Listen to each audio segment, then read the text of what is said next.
I said I would do an episode on Facebook. So let's do it. Facebook isn't dead. Photographers just don't know how to use it. Or we could use the title, What Facebook Actually Does for Photographers and Why It Works Differently to Instagram. Okay, so every time I hear a photographer say it's dead, what they actually mean is I've used Facebook like Instagram, it doesn't work. So in today's episode of The Loud Lens, I've already covered Instagram, so go back and listen to that episode. It's literally the one before this. Subscribe because I'm going to be covering quite a lot of this throughout the year, and we've got great episodes both here and on my YouTube. So if you haven't gone to my YouTube channel, great, go there as well, Khandie Photography. But we want to talk about Facebook in particular. Facebook is not a discovery platform. It is not built for aesthetics. It doesn't have reward performance the way I should say, it doesn't reward performance the way that Instagram does. Facebook is a relationship platform. And if you understand that, it can quietly outperform Instagram for bookings. And I actually say a lot of my bookings come from Facebook. I look at my analytics here via my Student Ninja, which is my software for my clients. I can see, let me go back to it. I just looked at it now, that one of the big ways I get work is actually through Facebook and returning customers. So I'm just looking now. So my biggest ones are returning customers, so people who've already dealt with me. But when I look at those, a proportion of those, a large portion came from Facebook. The next one is through my website, word of mouth, which is done via Facebook. And then the people who come via my Facebook page are the next ones. And then it's Instagram. Okay. So just to give you an idea of my own breakdown, like a vast majority of this comes from my Facebook. Okay. Now, if you don't know much about my background, I'm also a photographer, educator, wrote 2 top-selling books. You can find them on Amazon. Look under Khandie Rees. They're amazing. But I also have a social media analytical background. And I started to notice there was a lot of people on social media, particularly around the January time, saying, oh my God, let me help you with marketing. Like all the courses came out. And I'm one of those people who will download people's free paperwork to have a look what they're doing. And I see a lot of repetitive wording, and I wasn't massively impressed what I was seeing. So this episode, or these series of episodes, are all about social media for photographers and explaining it as much as I can in this way to you. Now, I do offer mentoring on this and one-on-one, but I want to do so you could get a broader understanding.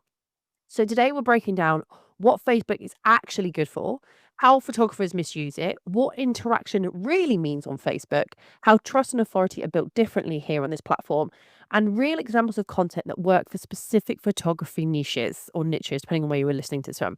This is not about nostalgia. This is not about, oh my God, here's my cover picture. This is about strategy. And it's something that every photographer needs to know and understand if they want to spend less time trying to make connections, okay? Because we sit there and we post, oh, I like that, I like this. This is all about business, okay? So we need to value our time more and understand how a platform works, okay? So a lot of photographers misunderstand Facebook. Facebook was built around people, not around content. Instagram shows you content to strangers. Facebook shows content to people who already know you. It's very different. The difference changes everything.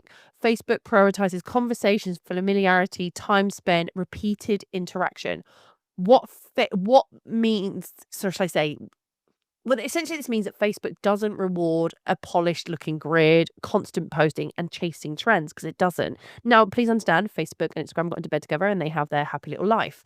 But it does reward consistency of presence and recognizable voices and content that invites response. Okay.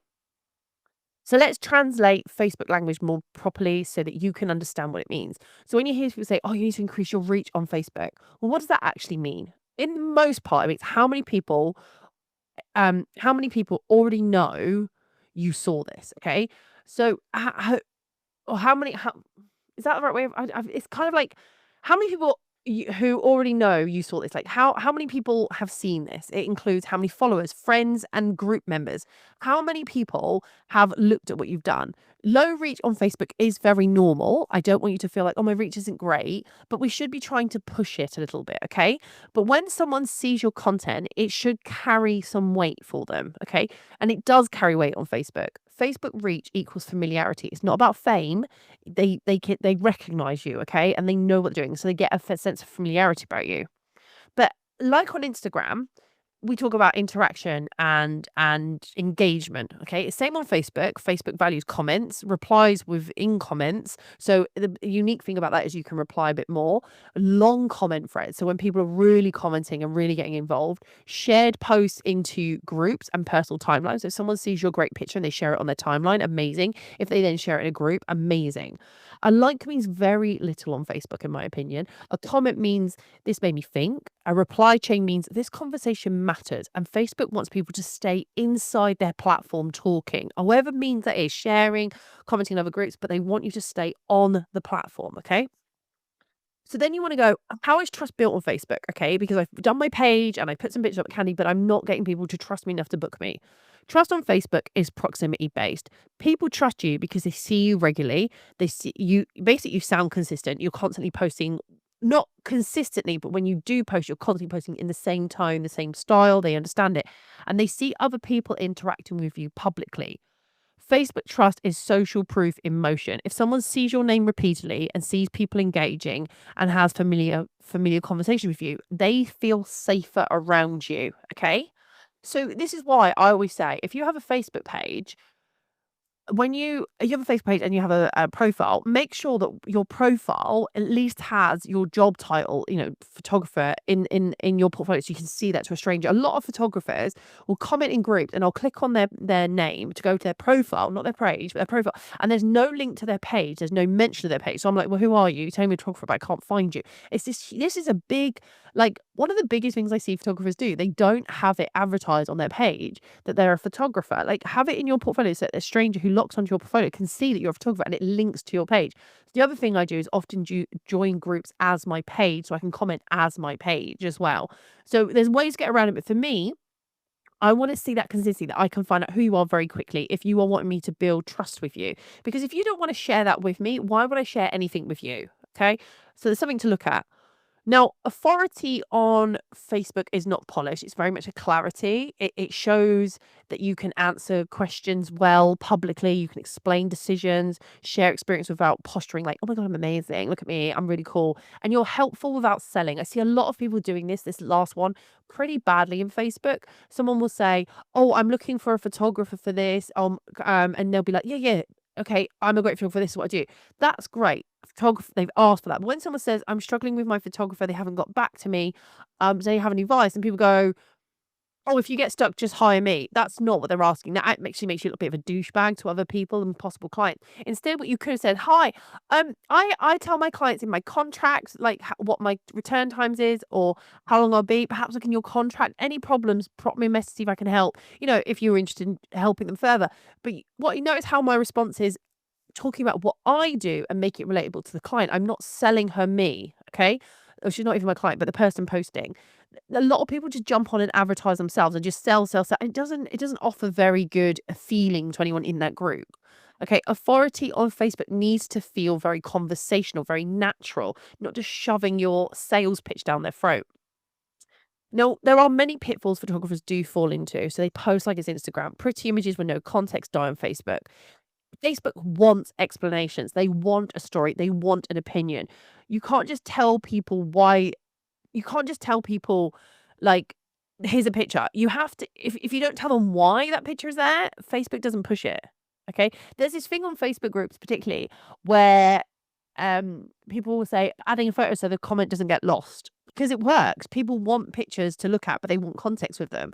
There's a whole reason why people do this. They know it works. The other one is people will join groups and never speak. Groups are not billboards, or lurking doesn't do anything. You build visibility by answering questions, reacting respectfully and thoughtfully, and being recognizable. Selling too soon kills trust. So like I said before, when a bride says, hey, my photographer hasn't responded to me, what can I do? It's like 6 weeks out from my wedding, and you jump in and say, hey, hire me instead. It doesn't really work. Go, hey, it should have their contact details on their invoice or on their contract. And if they say, oh, I haven't got one, go, oh, okay, well then you need to look on Facebook. And then go, I'm really sorry, that's just, and then you can then say, oh, I would check the legality on that, because you should have an invoice for paying money, and it does need to have a business address on it. There's, you can show you've got authority, but you're not berating them.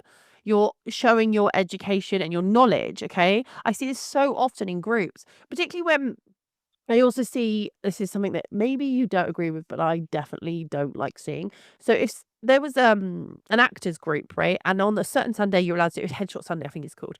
And you can share your headshots across. And I share mine sometimes in that group, and because I do actors' headshots and other people's headshots.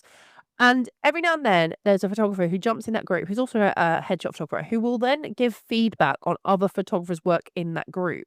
Okay. Now he's never done it to me. But I find that really unprofessional, okay? Really rude. Now, if someone asks for feedback on their headshot photography, that's when you can go in and do what I like to call the shit sandwich, say something good, something not so great for improvement, and then something good again. Or just be honest, however you feel. But don't offer that without it being requested, okay? People go, "Oh, it's on Facebook." No, if someone's advertising their work, they don't need you as another professional coming in and slaughtering it. It's just not acceptable. I don't think that's very nice. It makes it look bad. In fact, the photographer who kept doing this actually got booted out of that group, and that group has a large amount of potential of earning. So for me, your behavior really does impact how people view you. And I think this whole thing that we need to sell, sell, sell is something that photographers do quite often, and it gets themselves in a little bit of a sticky wicket. And yeah, learn like sometimes you don't need to sell. I always think if you're gonna, I don't know if you've heard this rule, post 3 times about what you do and how you do it, but don't sell what you do. And then the fourth post is the one you say you sell on. So share experiences the first couple of free posts and then sell the product. Like I said, if you listen to the first episode on Instagram, the one before this, so say the first episode, the episode on Instagram, which is literally just before this one, I talked about when I do with brands, when they ask me to share something, I will share it without selling it in a couple of uh content created platform posts. So it'd be like maybe on a video, it'll be in the background. I'm talking about it, but I'm not selling it yet. I'll have it in a behind the scenes shoot or something, and then I'll sell it. So I build it up. So people then know I'm actually using it and it builds trust. That's how I tend to do it, the 4-in-1. The 3-in-1 to make the 4-in-1. Does that make sense? Yeah. So post 3 times, not consistently, like don't chuck out 3 posts all at once. I tend to do like a couple of posts that aren't related to the sale, and then I do the sale. Okay. That's how I do it. Yeah. I don't know if I've said that right. It's confusing. Feel free to put in the comments, Khandie. You proper hammed your way through that because I agree. That got wordy heavy. Okay. The other thing is people treat business pages like ghost towns. Your page isn't for virality. It's for reassurance, validation, and checking you're real. People visit pages after interest is triggered somewhere else. So make sure your page is kept updated. I update my Facebook page between 2 and 5 times a week. I know it's quite a lot, but it depends on what I'm doing. So if I just go to my Facebook page now on Facebook, Khandie Photography, I have posted once, twice, 3, 4 times in a week span, okay? One is about wrapping up about my Christmas minis, thanking everybody for being there and supporting me and getting to share the images. That got a lot of traction. People were, like, commenting and liking their pictures. Then I did one, about, the Balti King who actually sent me a really nice customer feedback, and I think that's really important to share that positive feedback, and that got loads of people talking because everyone recognises the Balti King, and it got quite a few likes on that. Then I did a really lovely one, which I do from a personal point, which is on Christmas Day, which is where I talked about a picture of me looking very debonair, I will just say. I'm talking about Christmas, and I say, and I'll read it out to you. I hope it doesn't trigger anybody. Hello, Buttes. It's Christmas, or is it just Thursday? This day can be amazing and also hard. My inbox, social media notifications, etc. are on. I'm going to be live on TikTok and Instagram throughout the day, so drop in. And if it all gets too much or you just need a chat, message or tag me. I'm proactively staying online as much as I can, as I know for some this is the worst time of year. And then I put my social media links. And the reason I did this is because I know for me, Christmas isn't a big deal. I'm cooking most of the day. I'm hanging out with friends. I have the opportunity to do that. But I also think it's a really good do to show that I care about my people. It does give me some traction. I mean, I had over 100 reactions to it, 21 comments. It was really nice. And I didn't expect that, but it was also showing people I care.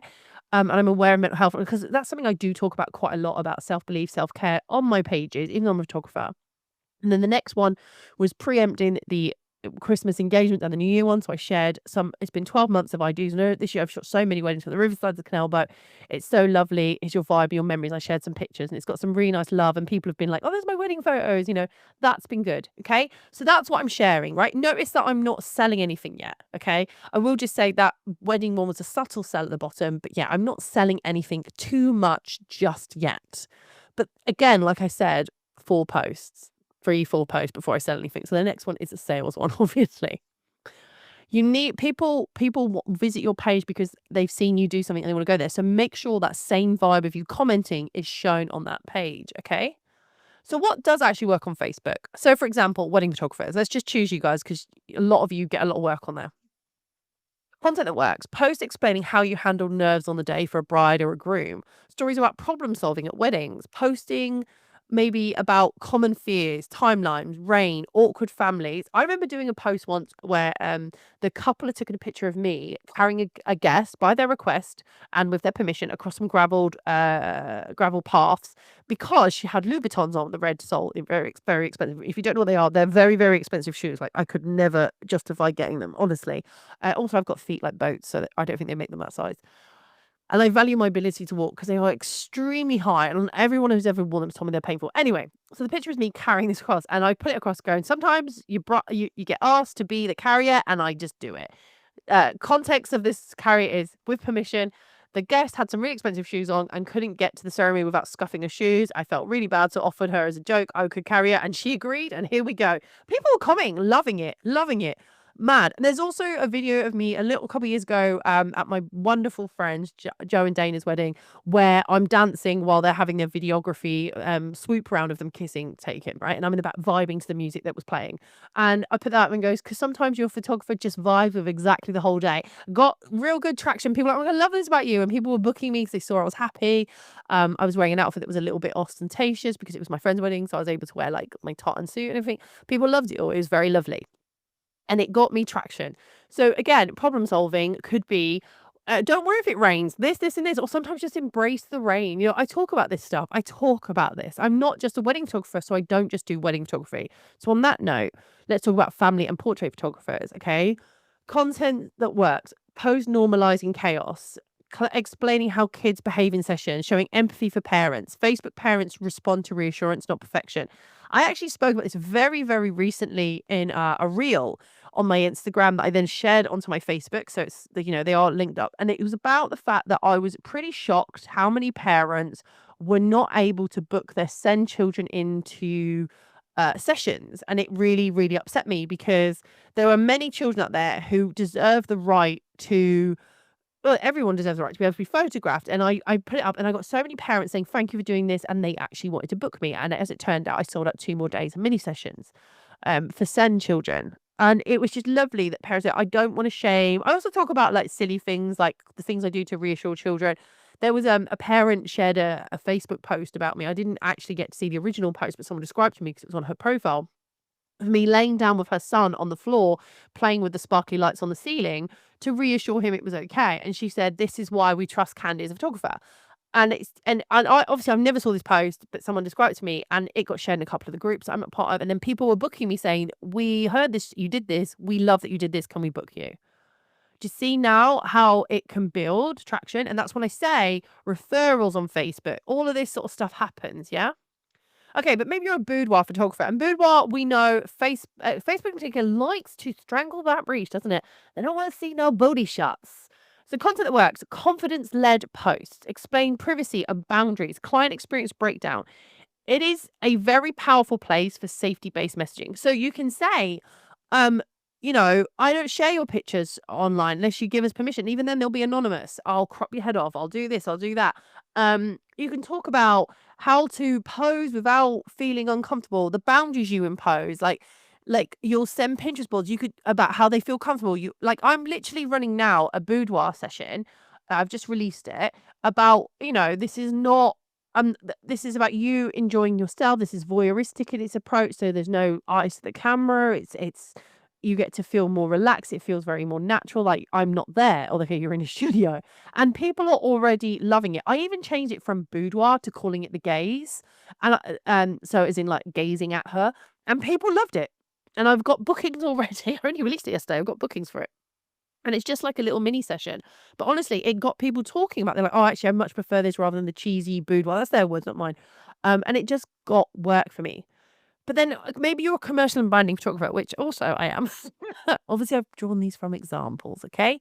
Content that works, explaining how images are used. So you could talk about, hey, so your copyright is me, but like this is commercial use, or I do these images this way so you can use them in menus or leaflets or on your website. And I just did this with the Balti King, actually. I share outcomes and not aesthetics. Like this is what they had, this is what I gave them. I talk about the process and ROIs, return on investment. These are the images that convert. I talk about that. decision makers live on Facebook. They also live on LinkedIn. So this is a good one to also chuck onto LinkedIn, but it's a slightly different tone. If you want me to do one on LinkedIn, I can do an episode on LinkedIn for you if you want. Let me know in the comments if you want one on LinkedIn.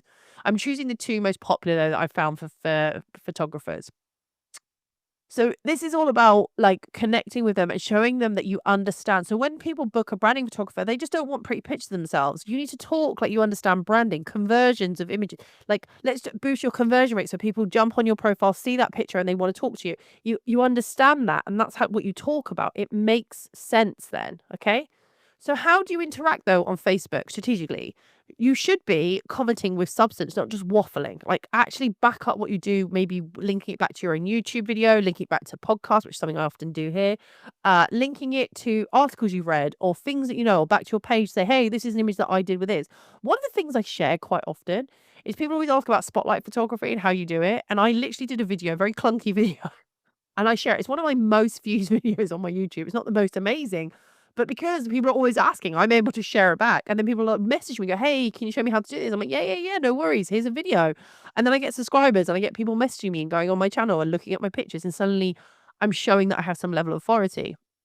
I also try to reply consistently. Like if someone messages me, I don't leave it days and days before I reply. I like to reply quite quickly.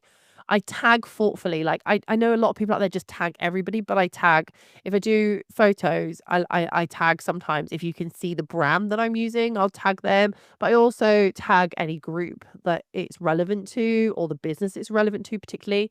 And I also I I don't know. I also when someone like recommends me, I send a thank you. I always say like so my friend Laura often tags me in people looking for brides in the area. I'll message, thanks Laura so much for recommending me. Here I am. Like just messaging her Laura back makes her feel warm and fuzzy.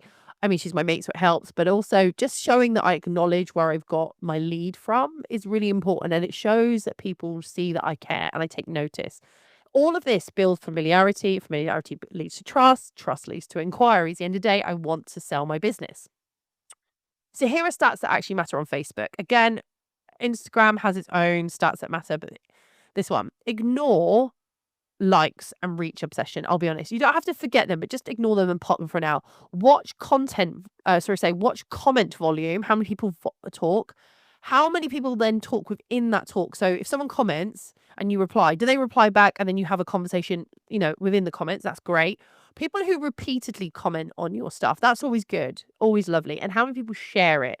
I will say Facebook success feels quieter, but it definitely converts harder. And that my analytics on my client management software is proof of that. I pick up a vast majority from my Facebook. I was quite shocked actually when I was looking at that earlier before I did this episode, how much it does pick it up. So Instagram, don't get me wrong, Instagram introduces you, Facebook reassures them that you're the right choice. If you treat Facebook like an afterthought, it will behave like one. But if you show up as a human and not just some highlight reel, Facebook can become one of the most powerful trust platforms photographers can have and do have. Okay, I hope this episode helped. So if it's changed how you see Facebook, share it. If you've written off Facebook completely, maybe it's your time to rethink this. Anyway, I hope I'll see you in the next episode of The Loud Lens. It would be fantastic if you would let me know if there's another platform you want me to look into. I would probably suggest LinkedIn. YouTube is potentially, but I don't know how many of you are on YouTube to attract clients or to attract brands. It depends on how you use it. But I think this is a great companion for the Instagram one I've just done previously. So let me know, okay? Let me know. Just remember that Instagram is a great introduction to you and for attention, and Facebook provides reassurance and decision making. Okay, that will help you when you're doing your marketing strategy. Well, at least I hope it does. Okay. Anyway, let me know. Put it in the comments below, and I'll see you all very soon, or I'll at least get into your ear hole soon. Yeah.